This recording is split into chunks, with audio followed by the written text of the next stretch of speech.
যে কথা কেউ বলেনি, শেষ ম্যাকবুকের মার্কেট শেষ, কারণ নতুন রূপে ফিরে এসেছে Asus VivoBook with Snapdragon X elite. গত 2 জুন কম্পিউটেক্সে যখন আমাদের টিম হাজির ছিল, অ্যাসুস শোকেস করে তাদের এই বছরের নতুন সব ল্যাপটপের লাইন আপ, বাট সবার প্রাইস এবং স্পেসিফিকেশন জানালেও স্ন্যাপড্রাগনের এই মডেলটা নিয়ে তেমন কোনো তথ্য তারা ডিসক্লোজ করে নাই। যদিও তারা খুব কনফিডেন্টলি জানায় বাংলাদেশে আসার সাথে সাথে এটাকে আমাদের স্টুডিওতে পাঠাতে হবে, একটু দেখে শুনে যেন রিভিউটা করা হয়। একটু দেখে শুনেই রিভিউ হবে, একটু গভীরে যাওয়া হবে। আপনাদের সাথে রয়েছে আমি অর্ণজামান। আপনারা দেখছেন PC builder Bangladesh, powered by Snapdragon.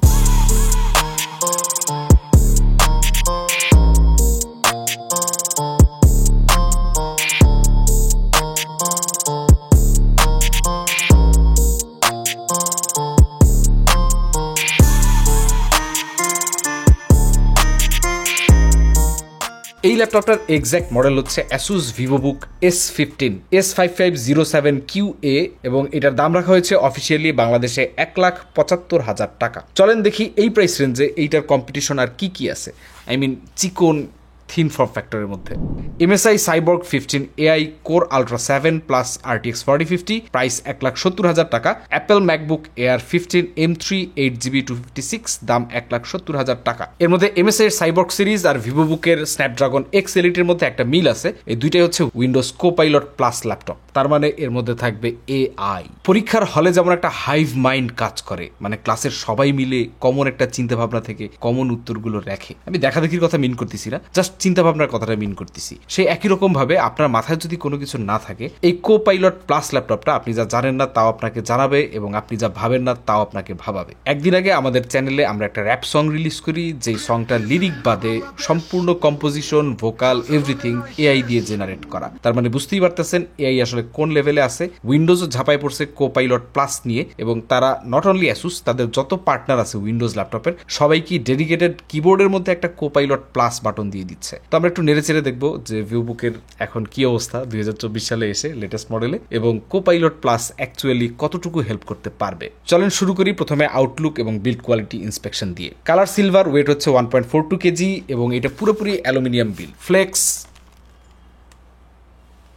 যথেষ্ট জোরে প্রেস করতেছি, খুব একটা দেখা যাচ্ছে না, দুই দিকই একই অবস্থা। আড়াআড়ি চাপ দিলে সামান্য একটু বাঁকা হইতেছে, বাট আই ডোন্ট থিঙ্ক যে এতে খুব ম্যাসিভ পরিমাণের কোনো ক্ষতি হবে, কিন্তু প্রেশার যথেষ্ট ভালোই অ্যাপ্লাই করা হইতেছে। পুরোপুরি অ্যালুমিনিয়ামের, ফিঙ্গারপ্রিন্ট খুব বেশি পড়তেছে এমনটা বলা যাচ্ছে না, এবং সিলভার কালারটা খুবই শাইনি। উপরের দিকে এখানে ছোট করে লেখা অ্যাসুস ভিভোবুক। এর আগে আমরা 13 জেন 12 জেনের ভিভোবুক রিভিউ করছিলাম, ওইটার মধ্যে এরকম এমবোস করা জায়গায় ভিভোবুক লেখা ছিল, দেখতে বাস্তবতে একটু খ্যাত লাগতো। তার থেকে এটা লুকস মাচ বেটার। এটা বিল্ড কোয়ালিটিকে তারা US military standard 810H certification নিয়ে আসছে। Build quality wise military grade 810H কি আমি ঠিক জানি না, তবে এইটা দিয়ে 2-1জনকে পিটান দিলে এটা বাঁকা হবে, নষ্ট হইতে পারে, বাট যাকে মারা হবে সে আহত হবে। এক হাতে খোলা যায় কিনা একটু টেস্ট করে দেখি।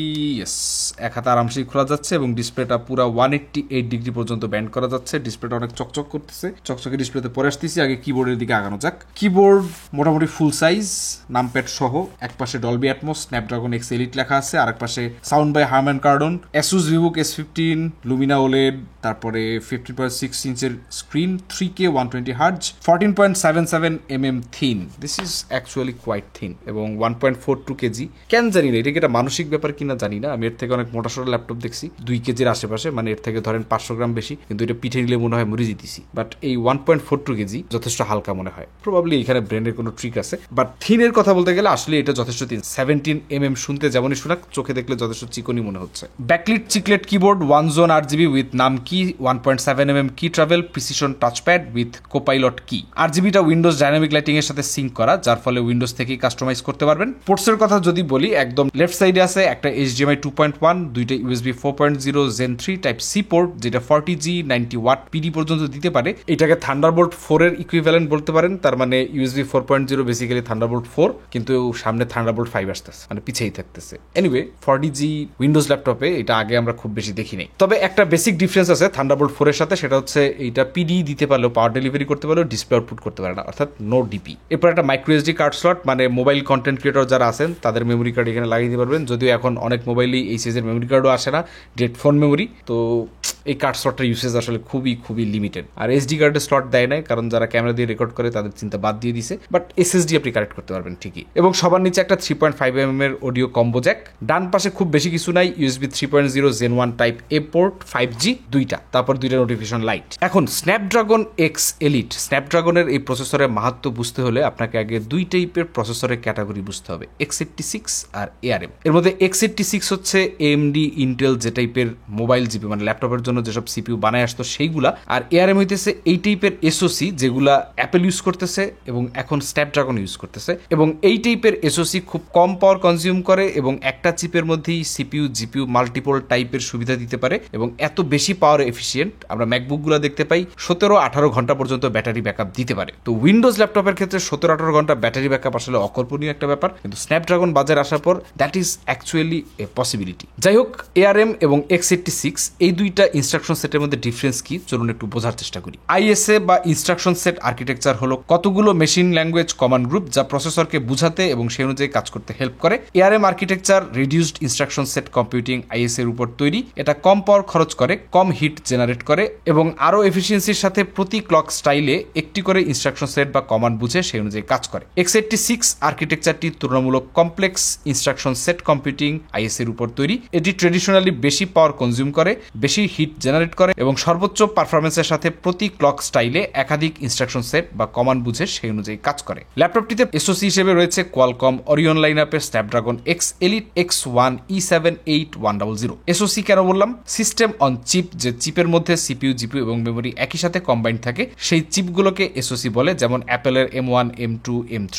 এটা 64 বিট আর্কিটেকচারের 12 কোর 12 থ্রেডের সিপিইউ। থাকছে না কোনো হাইপার থ্রেডিং এর সুবিধা। প্রথম 4টা কোর এর বেস ক্লক হচ্ছে 1.4 GHz এবং বাকি 8টা কোরের বেস ক্লক হচ্ছে 0.71 GHz। সিপিইউটার সর্বোচ্চ বুস্ট ক্লক হচ্ছে 3.41 GHz, ক্যাশ মেমোরি 36 MB। এটা একটা 20 ওয়াটের সিপিইউ, তবে ওয়ার্কলোডের উপর ডিপেন্ড করে সর্বোচ্চ 45 ওয়াট পর্যন্ত পাওয়ার কনজিউম করতে পারে। এখন 20 ওয়াট শুনে অনেকের মুড সুইচ অফ হয়ে যেতে পারে, কাঁথা বালিশের নিচে আশ্রয় খুঁজতে পারেন, বাট বাস্তবতা হচ্ছে এখানে কিছু ট্রেডিং আছে। আপনি 20 ওয়াটে নেমে আসতেছেন কেন?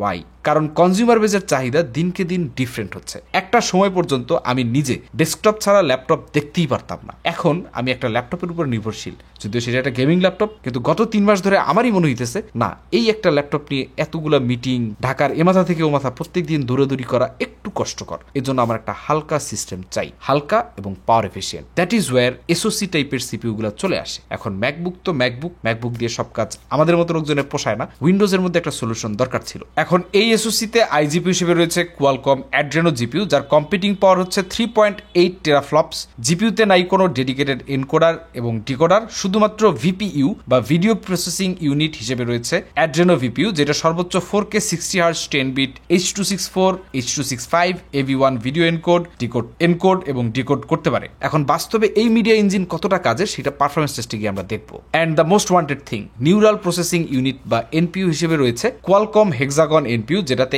এআই ওয়ার্কলোড প্রসেসের জন্য রয়েছে 45 টপস ক্যাপাসিটি। এখন বলে রাখা ভালো, AMD এইবারে কিনোটে অ্যানাউন্স করেছিল ডক্টর লিসা সু, AMD তাদের স্ট্রিক্স পয়েন্ট সিপিইউ লাইনআপে, যেটা ল্যাপটপের জন্য স্পেশালি তৈরি করা হয়েছে, সেটা যত ইন্ডাস্ট্রি স্ট্যান্ডার্ড আছে তার মধ্যে সবচেয়ে বেশি এনপিইউ বা নিউরাল প্রসেসিং এর র পাওয়ারটা দিতে পারে, যেটা টপসে কাউন্ট হয়, সেটা হচ্ছে 50 টপস। তার মানে স্ন্যাপড্রাগন ক্লেম করতেছে মাত্রই বাজারে এসে তারা AMDর বেশ কাছাকাছি, অর্থাৎ 45 টপস আপ টু 45 টপস দিতে পারে। অন্যদিকে 7 বোনের এক ভাই ইন্টেল লুনার লেক, সেও কিন্তু 45 টপসই দিতেছে, তবে সেটা x86 আর্কিটেকচারে। যাই হোক, স্পেসিফিকেশনগুলো আগে শেষ করি, এরপর হচ্ছে ডিসপ্লে। 2 দিন আগে যে আমরা অ্যাসুসের ভিভোবুক বাজেট লাইনআপগুলো রিভিউ করলাম, তার মধ্যে সবচেয়ে বড় উইক পয়েন্ট ছিল সেগুলো ডিসপ্লে। তবে এই ল্যাপটপটার যদি মোস্ট ইন্টারেস্টিং পার্ট নিয়ে কথা বলতে হয়, তাহলে ডিসপ্লে নিয়েই কথা বলতে হবে, because this display is completely different. বেশ কয়েক বছর আগেই অ্যাসুস তাদের ভিভোবুক লাইনআপের মধ্যে ওলেড স্ক্রিন ইন্ট্রোডিউস করে এবং সেই ট্রেডিশনটা বজায় রেখে অ্যাসুস তাদের এই ভিভোবুকের মধ্যে ওলেড স্ক্রিন অ্যাপ্লাই করেছে এবং এইটা এই মুহূর্তে প্রবাবলি তাদের বেস্ট স্ক্রিনগুলোর মধ্যে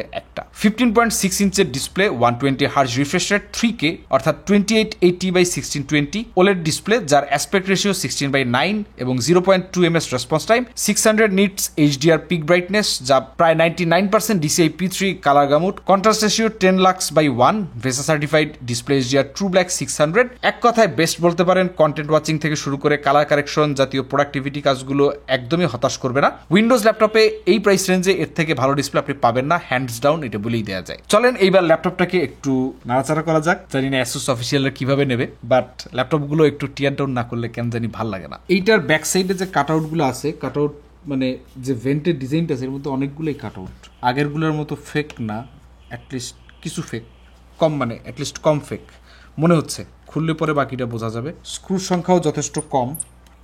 এত চিকন ল্যাপটপ যে আপগ্রেডেবিলিটি অপশনসের আশা মোটামুটি ছেড়েই দিছি। মোটামুটি নিশ্চিতভাবেই বলা যায় এর মধ্যে তেমন কিছু আপডেট করার সুযোগ নাই। আর যেহেতু এসওসি ইউজ করা হয়েছে, সো র্যাম আপগ্রেডের কোনো প্রশ্নই এইখানে আসতেছে না, যা পাবেন তাই।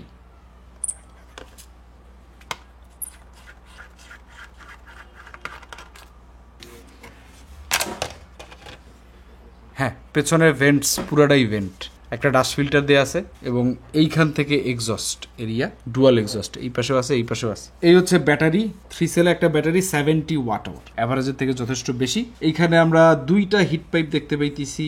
এইখানে প্রবাবলি এসওসির উপরে দুই পাশে দুইটা ফ্যান চলে গেছে। ফ্যানের মধ্যে অনেকগুলো নতুন টাইপের চিকন চিকন ফিন দেখতে পাইতেছি। লেফট সাইডে হচ্ছে এসএসডি দেওয়া আছে WD PC SN740 NVMe। এসএসডিটা খুলে ফেলি।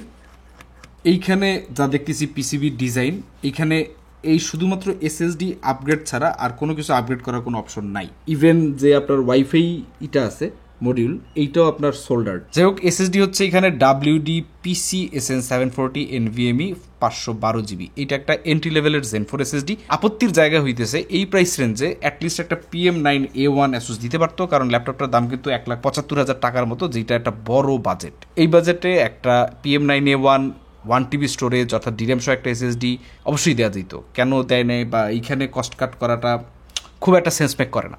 অনেকেই চাইতেন এখানে একটা 1 TB এসএসডি। যাই হোক, যারা এই লেভেলের ইউজার তারা অনেকেই হয়তো প্রেফার করবেন এইটা চেঞ্জ করে আর একটা এসএসডি লাগাই নিতে, হয়তো একটা সিগেট ফায়ারকুডা বা একটা KC3000, নিদেন পক্ষে একটা PM9A1 অরিজিনালটা। যাই হোক, এটা আবার জায়গা মতো বসাই দিই। এই ল্যাপটপের মধ্যে মেমোরি বা র্যাম হিসেবে ইউজ হচ্ছে LPDDR5X 16 GB 8445 MTS এর মেমোরি, যেগুলো পিসিবির মধ্যে সোল্ডার করা এবং সরাসরি সিপিউর সাথে কানেক্টেড। যেখানে অ্যাপেলের M সিরিজের এসওসিতে আপনার মেমোরিও এসওসির মধ্যেই থাকে, সেখানে এটা পিসিবিতে বাট সিপিউতে ডিরেক্ট কানেক্টেড, সো স্পিডের কোনো লেটেন্সির ব্যাপার স্যাপার নাই।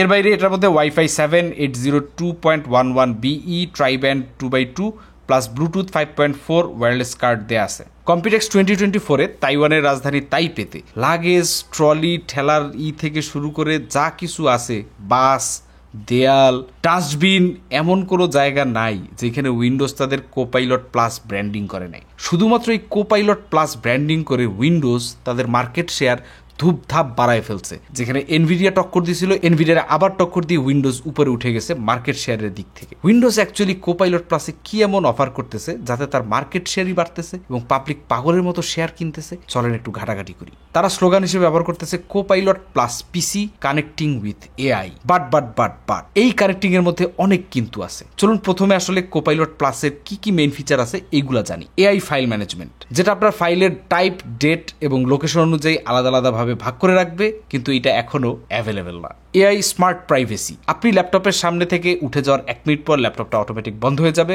আবার আপনি সামনে এসে বসলে পরে এটা খুলে যাবে। একটা আইফোন 5। কিন্তু এই জিনিসটা আমাদের ইউনিটে 3 দিন ঠিকঠাক মতো কাজ করার পর এরপরে কেমন জানি আমাদের চিনতে পারে না, একবার খোলে একবার খোলে না। এআই লাইভ ক্যামেরা এনহ্যান্সার, যেটা অন্ধকারে আপনাকে ক্লিয়ার, শার্প, নাইস এবং অ্যাট্রাকটিভ করে রাখতে সাহায্য করবে, বাট যাদের অবস্থা বেশিই খারাপ তাদের খুব একটা ফিউচার নাই। কোপাইলট প্লাস পিসি হচ্ছে মূলত text, audio, image, video based AI enhancement, যেটা আপনাকে বিভিন্ন কাজে হেল্প করার কথা, কিন্তু এখন পর্যন্ত আপনি এটা পুরোপুরি সুবিধা নিতে পারবেন না। কারণ মোটা দাগে দুইটা: এক, এটা এখনো ফুললি ডেভেলপ হয় নাই; দুই, এটার ফুল ফিচারগুলো অ্যাক্সেস করতে হলে আপনাকে কোপাইলট প্লাস প্রো সাবস্ক্রিপশন নিতে হবে, যেটার দাম মাসে মাত্র $20। 120 টাকা রেট যদি আপনি হিসাব করেন 2400 টাকা। এর মানে হচ্ছে এইটার মধ্যে এআই আছে যার পুরাটা আপনি এখনই ব্যবহার করতে পারবেন না। তবে উইন্ডোজ কোপাইলট প্লাস দিয়ে এমন একটা সাবস্ক্রিপশন মডেল মডেলে যাচ্ছে, যেটা দিয়ে সে প্রতি মাসে আপনাকে হালকা মিল্কিং করতে পারবে। তো প্রবাবলি উইন্ডোজের শেয়ার যারা কিনছেন, আমাদের আমেরিকান ভাই ব্রাদাররা যারা স্টক মার্কেটে অনেক বেশি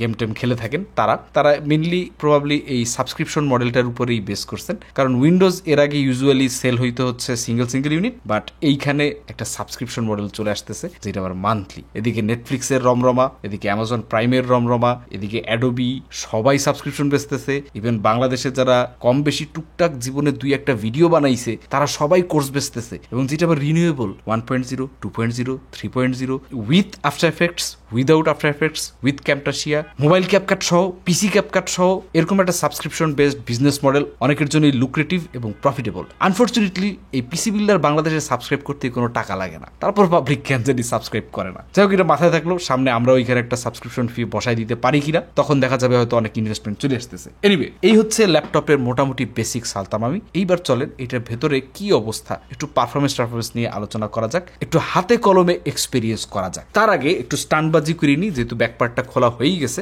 এর ফ্যানগুলা কেমন টানতে পারে, আই মিন ধোয়া। এয়ার ফ্লোটা কোন দিক থেকে কোন দিকে যাচ্ছে মোটামুটি একটু আইডিয়া করতে পারছেন হয়তো। ওকে, that should be it.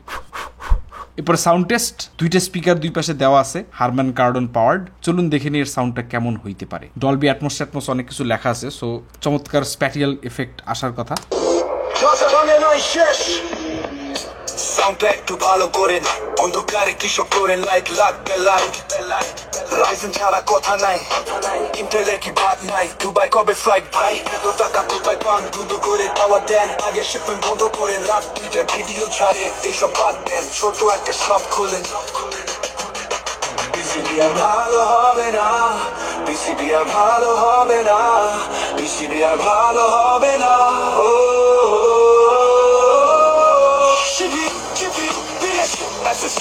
Monitor, laptop, keyboard, mouse, PCB আর ভালো হবে না, পিসিবি আর ভালো হবে না, পিসিবি আর ভালো হবে না। Bangladesh monitor, laptop, keyboard, mouse, PCB আর ভালো হবে না। একটু কোকো রাখি হাই, ব্রান্ডের কষ্টের গান গেয়ে যাই, প্রোডাক্ট দিলাম, টাকাও দিলাম, নেগেটিভ একটা রিভিউ পেলাম, রিকোয়েস্ট একটাই, ভালো একটা রিভিউ চাই। একটু কোকো রাখি হাই, ব্রান্ডের কষ্টের গান গেয়ে যাই, প্রোডাক্ট দিলাম, টাকাও দিলাম, নেগেটিভ একটা রিভিউ পেলাম, রিকোয়েস্ট একটাই, ভালো একটা রিভিউ চাই। ভালো হবে না, পিসিবি আর ভালো হবে না। ওকে, সাউন্ডের ক্ল্যারিটি মোটামুটি ডিসেন্ট, বেস তেমন একটা অনুভব করতে পারলাম না, তবে একটা অদ্ভুত একটা সিনথেটিক অ্যাটমস টাইপ ফিল দেয়, যেটা শুনতে সবসময় ভালো লাগে না, মাঝে মধ্যে it clicks, sometime it doesn't. তবে লাউডনেস মোটামুটি ঠিক আছে, but this is not the best speaker. অ্যাসুসেরি জেফাইরাস সিরিজের স্পিকার আমার শোনা বেস্ট স্পিকার ল্যাপটপ ডিভাইসের মধ্যে। এখন আমার ওয়েবক্যামটা অন করতেছি, এবং প্রবাবলি এটা হচ্ছে আমার দেখা বেস্ট ক্যামেরা। এখন এখানে এআই এর কতটুকু খেলা আছে আমি জানি না, কিন্তু ডিটেইল খুবই ভালো, যদি আমি খুব ভালো লাইটের মধ্যে বসে আছি, খুবই সুন্দর ডিটেইল, এবং যত ভালো দেখাইতেছে এত ভালো দেখানোর কথা না টেকনিক্যালি। এবং সাউন্ড, বিল্ট ইন মাইকের সাউন্ড আপনারা পাচ্ছেন এখন এই রেকর্ডিং এ, নাইস, জোস, বেশি জোস। যারা শুধু জুম মিটিং করেন, মিটিংয়ে আপনার এবং আপনার কোম্পানির ইমেজ দুইটাই বৃদ্ধি করতে সক্ষম এই Asus Snapdragon X elite. Cinebench R23 আমরা টেস্ট করতেছি। মাল্টিকোর টেস্টে আমরা সিনেবেঞ্চে পাইছি 10,061, যেইটা আপনার বলতে পারেন যে থ্রেডরিপার 1950 এবং কোর i9 ইন্টেল 199880H। এটা বেসিক্যালি ডেস্কটপ সেগমেন্টে 5600G এর সাথে কম্পিট করে, আর ল্যাপটপের ক্ষেত্রে এটা ইন্টেল কোর i9 198080H এইটার সাথে কম্পিট করে, যেটা একটা 8 কোর 16 থ্রেডের প্রসেসর, তবে বেশ আগের 9 জেন। তো নট ব্যাড, একটা এসওসির ক্ষেত্রে স্কোরটা খারাপ না। আন্ডার স্ট্রেসে আমরা হার্ডওয়্যার ইনফো অন করে রাখছি। এইখানে আমরা দেখতে পাইতেছি যে ক্লক স্পিড 3417 মেগাহার্জের আশেপাশে আছে, আর টেম্পারেচার আমরা ম্যাক্সিমাম রেকর্ডেড দেখতে পাইতেছি 88। খারাপ না, তবে ক্লক স্পিড 3417তে এসওসি তো খুব বেশি গরম হচ্ছে না, হিট জেনারেট কম করতেছে অপেক্ষাকৃত। আমরা টেম্পারেচার যেটা দেখতে পাইতেছি সেটা ওয়েল অ্যাকসেপ্টেবল, 90-র দিকে আমরা হিটই করি নেই। পাওয়ার ড্রট আমরা দেখতে পারতেছি না, কারণ ARM এর এই ল্যাপটপের টেন্সরের সবকিছু এখনো হার্ডওয়্যার ইনফোতে আসে নাই। ইভেনচুয়ালি হয়তো কিছুদিন পরে আরো অনেক কিছু দেখা যাবে। ওকে, এবার আমরা কোপাইলট প্লাস বাটনটা হিট করি। এখানে কিবোর্ডের মধ্যে একটা কোপাইলট প্লাস আছে, আর এখানে টাচবারেও আছে। When was PC Builder Bangladesh founded? PC Builder Bangladesh was founded on February 15, 2023. They focus on providing comprehensive reviews. ভুল তথ্য, এটা আসলে ওয়েবসাইটের কিছু তথ্য নিতেছে, বাট ওয়েবসাইটও 2016 সাল থেকে আছে। আর একটু স্পেসিফিক হই, পিসি builder Bangladesh YouTube channel founding timeline February 12, 2014, এটা একদম এক্স্যাক্ট অ্যাকুরেট আছে। Monthly revenue of PC builder Bangladesh YouTube channel 3.1K to 9.4K USD, পুরাই ধরা 304 USD, 0.38 Does MD sponsors PC Builder Bangladesh YouTube channel? Yes, EMD does. Yes, EMD does sponsor PC Builder Bangladesh YouTube channel. They have collaborated on several videos featuring everyone such as sponsor conversations. তো এটা কাটো close. আমরা এখন আছি Adobe creative ক্লাউডের ডেস্কটপের মধ্যে। এর মধ্যে মোস্ট অফ দ্য সফটওয়্যারগুলো দেখা যাইতেছে। তো এখান থেকে ফটোশপটা আমরা ইনস্টল করে ফেলছি। ফটোশপের কাজ আসলে খুব বেসিক, এটা নিয়ে খুব বেশি প্যারা খাবেন না আনলেস আপনি অনেক বেশি লেয়ার নিয়ে কাজ করতেছেন, এবং এইটার মধ্যে আপনি জেনারেটিভ এআই খুব সুন্দরভাবে ব্যবহার করতে পারবেন। আমরা একটা নিউ ওয়ার্কস্পেস নেই, জেনারেট ইমেজ ডেসক্রাইব অনন্য জামান হ্যাভিং কফি, কিছু পাবে কিনা আমার সন্দেহ আছে, তারপর একবার ট্রাই করে দেখি। এই ফাঁকে আমরা একটু এনপিউর অবস্থাটা দেখে নিই। এনপিউ স্ন্যাপড্রাগন X 0% আছে, খুব একটা লাগতেছে না। অনন্য জামান হ্যাভিং কফি যা দিছে, আমি কিছু মাইন্ড করলাম না। Zaman from PC builder BD having coffee. এনপিউর ইউসেজ আমরা এইখানেও খুব একটা দেখতে পাইতেছি না। কি রে ভাই, এ কে? না এটা হইলো না। যাই হোক, জেনারেটিভ এআই খুব ভালোভাবেই কাজ করতেছে, অরিজিনাল অ্যাডোবির সাবস্ক্রিপশনে যা হয় আর কি। ফটোশপ আমরা বাদ দিলাম। এরপর আমরা নেক্সট চলে যাই প্রিমিয়ার প্রোতে। প্রিমিয়ার প্রো ইনস্টল, মিডিয়া এনকোডারও ইনস্টল করে দিলাম। আচ্ছা, এইবার আমরা Premiere Pro latest version creative cloud থেকে নিয়েছি 23 পয়েন্ট কত জানি, একটু দেখাইছিলাম। এটার মধ্যে আমাদের একটা অন্য ল্যাপটপ ভিডিও লোড করছি, এটার মধ্যে ব্ল্যাক ম্যাজিকের ফুটেজ আছে। এটা একটা 4K টাইমলাইন। এখন আমরা এটা প্লেব্যাক করব, দেখবো যে কি পরিমাণ ফ্রেম ড্রপ পাওয়া যায়। আমরা 30 সেকেন্ড দেখবো এই পর্যন্ত। 30 সেকেন্ডের মধ্যে কি আছে, এটার মধ্যে খুব বেশি কোনো লাট ছাড়া তেমন কিছু নাই। সো এর মধ্যেই আমরা কি পরিমাণ ফ্রেম ড্রপ পাওয়া যায় দেখার চেষ্টা করি। প্রক্সি অফ করে দিলাম। এই 2024 সালে এসে অলমোস্ট এভরিডে আপনারা পিসি প্রচুর ফ্রেম ড্রপ দেখতে পাইতেছি, কিন্তু গত 14 দিনে আমাদের অ্যাক্টিভিটি ছিল পুরোটাই বন্ধ। দুঃখজনক হলেও সত্য যে এভাবে কন্টেন্ট বন্ধ রাখলে পরে একসময় হয়তো আমাদের স্টুডিও একেবারেই ক্লোজ করে দিতে হবে। আমাদেরও একটা যুদ্ধ চলে, যে যুদ্ধটা সারা বছর সব সময় চলতে থাকে, যেটা থেকে আমাদের নিস্তার নাই। আজকে আমরা একটা ল্যাপটপ রিভিউ করছি। 3D মোটামুটি চলতেছে, এনকোডিং ডেকোডিং নাই, কারণ এনকোডিং ডেকোডিং খুব ভালো এক্সপোর্টের সময় দেখা যাবে। আমার মনে হয় না এই মুহূর্তে জিপিইউ এসওসির মধ্যে স্ন্যাপড্রাগনে মোটামুটি খারাপ পারফর্ম করতেছে না। ফ্রেম ড্রপ ভালো পরিমাণই আছে, প্রায় প্রক্সি ছাড়া 70-80% টোটাল ফ্রেম আর ড্রপ ফ্রেম দেখেন। 35HS প্রসেসর এবং RTX 30। এইবারে আমরা প্রক্সি অন করে দিই। প্রক্সি অন করার পরে আশা করা যায় প্লেব্যাক অনেক স্মুথ হয়ে যাবে। এই 2024 সালে এসে অলমোস্ট এভরিডে আপনারা পিসি বিল্ডার বাংলাদেশের কন্টেন্ট দেখেছেন। ড্রপ ফ্রেম অনেক কমে আসছে, আমাদের অ্যাক্টিভিটি ছিল পুরোটাই বন্ধ। দুঃখজনক হলেও সত্য যে এভাবে কন্টেন্ট বন্ধ রাখলে পরে একসময় হয়তো আমাদের স্টুডিও একেবারেই ক্লোজ করে দিতে হবে। আমাদেরও একটা যুদ্ধ চলে, যে যুদ্ধটা সারা বছর সব সময় চলতে থাকে, যেটা থেকে আমাদের নিস্তার নাই। আজকে আমরা একটা ল্যাপটপ রিভিউ করতে যাচ্ছি, যে ল্যাপটপটা এখনকার যারা স্টুডেন্ট রয়েছেন তাদের অনেকের জন্যই হয়তো একটা খুব ভালো একটা ডিল হতে পারতো, বাট আমার মনে হয় না এই মুহূর্তে ছাত্ররা সেই অবস্থায় আছে। ফ্রেম ড্রপ খুবই লো। প্রক্সি অন করলে পরে এবার আমরা একটা এক্সপোর্ট টেস্ট দিই। এক্সপোর্টে আমাদের যা সেটিংস থাকে তাই আছে, কোনো কিছুর পরিবর্তন নাই। CBR 100 দেয়া মিডিয়া এনকোডারে পাঠাই দিই। ওকে, মিডিয়া এনকোডার চলে আসছে। এবার দেখা যাক 30 সেকেন্ড এক্সপোর্টে কেমন সময় লাগে, আর এর সাথে সাথে হার্ডওয়্যার ইউসেজ কেমন। CPU 50%-এর কম, 40%-এর মতো আছে। 16GB মেমোরির মধ্যে 12GB ইউজ হইতেছে। GPU 40, 20, 30 এর আশেপাশে ঘোরাঘুরি করতেছে।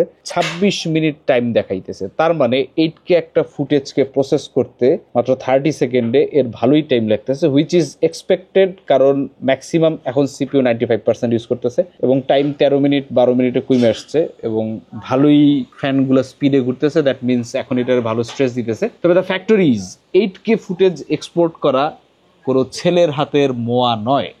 দ্যাটস ওয়াই এইরকম চিকন পাতলা ল্যাপটপে এক্সপোর্ট করতে গিয়ে আপনার টাইম দিতে হবে। যদি 4K হইতো দেন এইটার থেকে অ্যাটলিস্ট হাফ সময় লাগতো, but you have to accept it যে এই থিন ফর্ম ফ্যাক্টরে এইরকম পাওয়ার এফিসিয়েন্ট একটা ল্যাপটপে আপনাকে কিছুটা সময় দিতেই হবে। এইখানে ম্যাক আগায় যায় তাদের ফাইনাল কাট প্রো দিয়ে। এফসিপিএক্সে কি করে, আপনি যখন ভিডিও এডিট করতেছেন তখনই তারা ব্যাকগ্রাউন্ডে এটাকে এনকোড করতে থাকে। অলওয়েজ এনকোড হওয়ার কারণে যেটা হয়, আপনি যখন ফাইনাল এক্সপোর্ট দিতে যাবেন দেখবেন যে ম্যাক্সিমাম কাজ আগে থেকে হয়ে গেছে। That's why FCPX in a MacBook very fast perform করে বেসিক ভিডিও এডিটিংয়ের ক্ষেত্রে। কিন্তু প্রিমিয়ার প্রোতে আমরা অলরেডি জানি অপটিমাইজেশনের মেলা প্যারা আছে, বাট স্টিল একটা উইন্ডোজ ল্যাপটপ প্রিমিয়ার প্রো যে পারফরমেন্স পাচ্ছি 1,75,000 টাকায়, এর থেকে বেশি এর থেকে স্কুইজ করা পসিবল না এই ফর্ম ফ্যাক্টরে উইথ দিস সিপিইউ। হয়তো প্রিমিয়ার প্রো, উইন্ডোজ এবং স্ন্যাপড্রাগনের মধ্যে ভালোবাসাবাসি আরেকটু বাড়লে, আই মিন অপটিমাইজেশন ফোনে কথা দেখা দেখি না হোক, আরেকটু বাড়লে পরে আরও স্মুথ হবে, তখন গিয়ে হয়তো আমরা আরও বেটার পারফরমেন্স দেখতে পারবো। বাট ফর্ম ফ্যাক্টর অনুযায়ী এটাকে উড়াই দিতে পারতেছি না, মোটামুটি ডিসেন্ট আছে। তবে বলে দেই, জেনুইন অ্যাডোবি প্রিমিয়ার বা অ্যাডোবির সকল অ্যাপ ছাড়া প্রবাবলি আপনি ওখান থেকে ডাউনলোড করে নাও চালাইতে পারতে পারেন। চলে আসছি ভিডিও একদম শেষে, কারা নেবেন আর কারা নেবেন না। কাহিনী হইতেছে যে এই ল্যাপটপটার দাম 1,75,000 টাকা, তার মানে অর্ধেক কনজিউমার বেস এইখানেই শেষ। অর্ধেক না, প্রবাবলি 90%। খুব হ্যান্ডফুল কিছু পিপল আছেন যাদের হাতে অপশন আছে ম্যাকবুক আর স্ন্যাপড্রাগন এক্স এলিট। এখন ম্যাকবুক আর স্ন্যাপড্রাগন এক্স এলিটের মধ্যে ম্যাকবুক ডেফিনেটলি এই মুহূর্তে আমার কাছে মনে হয় পারফরমেন্স এবং অপটিমাইজেশন অনুযায়ী এর থেকে far far far superior. But when it comes to Windows, long battery backup, তুখোর display, thin and light form factor, এইটা ছাড়া এই মুহূর্তে মনে হয় না আপনার হাতে আর তেমন কোনো অপশন আছে। মানে best things from the MacBook in a Windows laptop, তার মোস্ট অফ দ্য পার্ট এর মধ্যে আছে, but this is not it's best version yet. It can go a long way and it actually has the potential two compete with Mac. এখন এটা কতটুকু পারবে সেটা সময় বলে দিবে। এখন পর্যন্ত যারা চিকন ল্যাপটপ খুঁজতেছেন, হালকা পাতলা উইথ এ জোস, ভেরি জোস ডিসপ্লে, কোনো টাইপের হেভি কাজ টাজ করবেন না, এআই নিয়ে হালকা জানতেছেন, শুনতে ভালো লাগতেছে, ফ্যান্সি ব্যাপার স্যাপার মজা লাগতেছে, বাট এআই এর উপর আপনি ডিপেন্ডেন্ট না। এখন পর্যন্ত আপনার ওয়ার্কফ্লোতে এআই অতটা বেশি ভাইটাল রোল প্লে করে না, তাদের জন্য উইন্ডোজ ল্যাপটপ হিসেবে this could be the only and best option right now. এইটাই আমরা 11 ঘন্টা ব্যাটারি ব্যাকআপ পাইছি। ইভেন দো অ্যাসুস ক্লেম করতেছে 70 আওয়ার্স পর্যন্ত আমরা যাইতে পারিনি, বাট ফুল ব্রাইটনেসে সবকিছু মিলে আমরা 11 আওয়ার্স পাইছি। That is not a joke for Windows laptop. এসওসির সাথে কাজ করার মতো যেসব উইন্ডোজ সফটওয়্যারগুলো বা অ্যাপগুলো আছে, বিশেষ করে পপুলার যেগুলো, তার অনেকেই এই ইনস্ট্রাকশন সেটের সাথে এখন পর্যন্ত অপটিমাইজ হইতে পারে নাই। দ্যাটস ওয়াই অনেক অ্যাপ আছে যা এটার মধ্যে চলেই না, লিটারালি ক্র্যাশ করে, আপনি ওপেনই করতে পারবেন না, even though those are made for Windows. But Windows নিজে অনেকটা অ্যাডাপ্ট করলেও সেই অ্যাপগুলো অ্যাডাপ্ট করতে পারে নাই, এবং এইটা যত সময় যাবে এই নাম্বারটা শুধু বাড়বে, এটা কমার কোনো ওয়ে নাই। So this is a start of A revolution, যেটা অ্যাকচুয়ালি ল্যাপটপ ইউজারদের বা পোর্টেবল পিসি ইউজারদের যে ল্যান্ডস্কেপ আছে এটা চেঞ্জ করে দেওয়ার এবিলিটি রাখে। দেখা হয় পরে কোনো ভিডিওতে, সেই পর্যন্ত আল্লাহ হাফেজ।